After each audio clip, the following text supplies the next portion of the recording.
We had a call come up in Mooloolaba, just at one of the hotels down in one of the basement car parks. There was a turkey that the lady had said had a foot injury.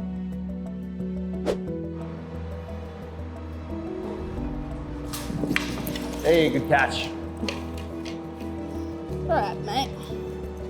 Give him that. Oh, he's got fishing line on him. It's going to be a cut operation.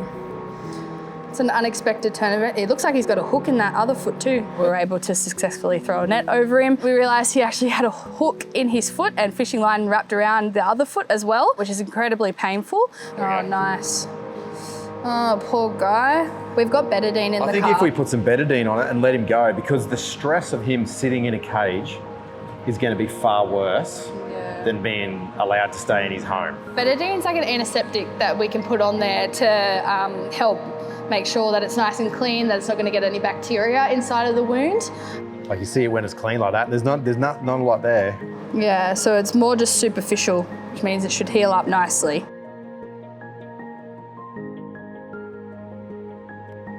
Hey, it's okay. Oh, you look brand new.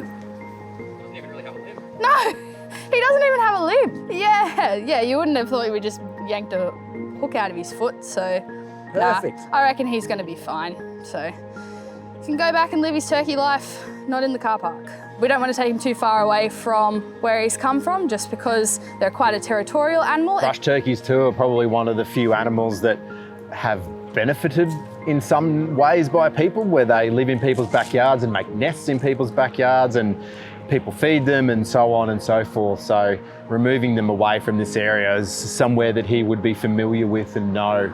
So yeah, they're just such a suburban animal these days. At the moment, the kookaburra potentially has been hit by a car. It's been dropped off here by a member of public. Sometimes they find it easier to hand them over to the emergency vets first, and then that way when we have a moment, we can pop into the vet and grab them from them, and then they'll get a further assessment back at the wildlife hospital. So he was just found on the road? Yeah, after warming him, he perked up a little bit, but then we fly tested him. When I first opened the cage, he tried to get away from me and ended up on his back, kind of upside down, which obviously means that he potentially has a head injury or something, that he couldn't right himself and stand properly. So he's very obviously in need of attention by a vet, so we'll take him back and get him checked out.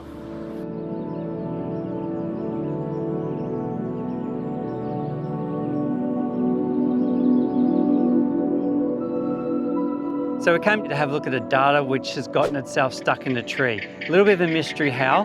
The only things we can come up with really is if he landed on the tree and tried to clean his beak or something, got it wedged in a fork, or he's actually been flying along and flown into the tree, but his beak is stuck in the tree and he's just hanging from it. So when we first got down there, we had a look at how high he was. In fact, he's out over the water. Try to think about how long our poles are, if they're going to reach.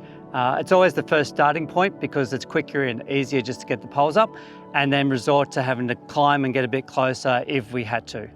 So when you're climbing, you have to get everything set up just right to make sure it's safe. In this case, we were right on the edge of the water as well, so we just took our time. It wasn't a really big climb, but always just got to be careful and be safe in what you're doing. So you do have to get a guideline up first, and once you've got that guideline up, then you can send your actual rope up you're going to climb with. So in this case, it's a bit of manual throwing a little bean bag up to get it through the fork of the tree. So I had a few shots at it, then Erica took a turn. Yes. You did it. And Erica came up with getting it up there, so that was great. Then we're up and away.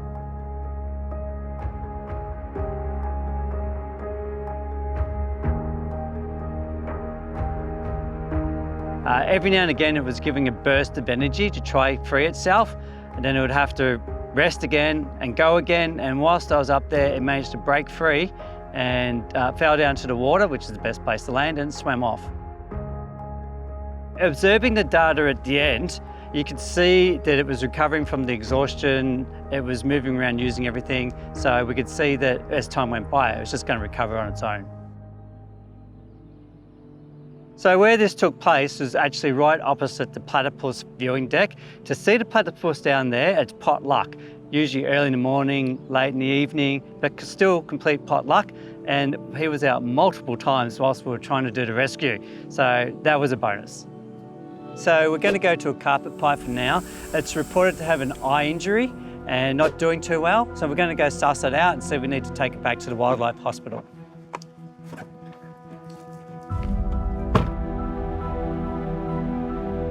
So we have been seeing a weird bacteria thing on some carpet pythons and brown snakes.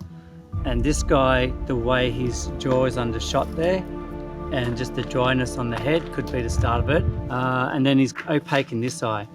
So we've probably got one or two things here. Maybe he's copped a knock, or he's got a bit of a bacterial infection. Or it could be option 3, which is, I don't know. But we'll see what the vets say.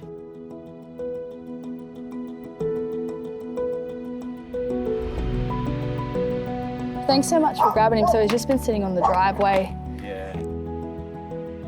Oh, poor guy. I know, you're a bit sore, aren't you?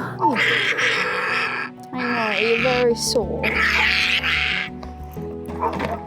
So he's got a lot of wing damage under here, which is probably very sore. Hard to say what would cause something like that, but it's obviously causing him a lot of pain.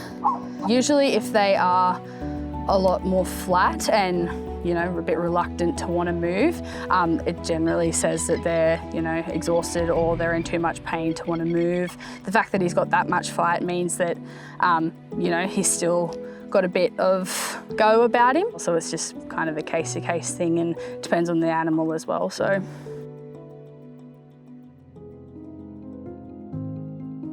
We have had a report of a wallaby who's got 2 broken legs, so likely having been hit by a car, possibly early this morning or overnight even. And we're just drawing up some sedatives to sedate it. This is our blowpipe. We're going to use a dart to try and sedate it.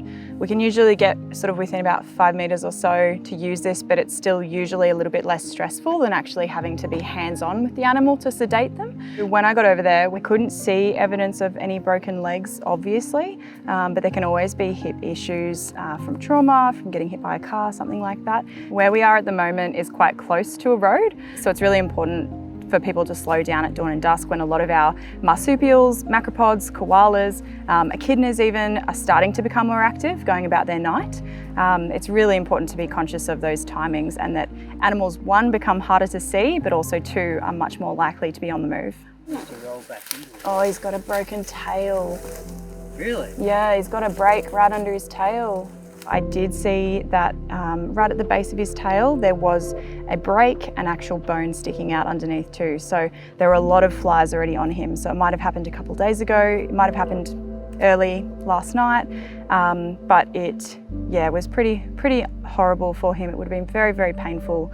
So it's a much more humane option to be able to come out here and sedate them, take them back to the wildlife hospital, and then have our vets have a good look over them and do everything they can.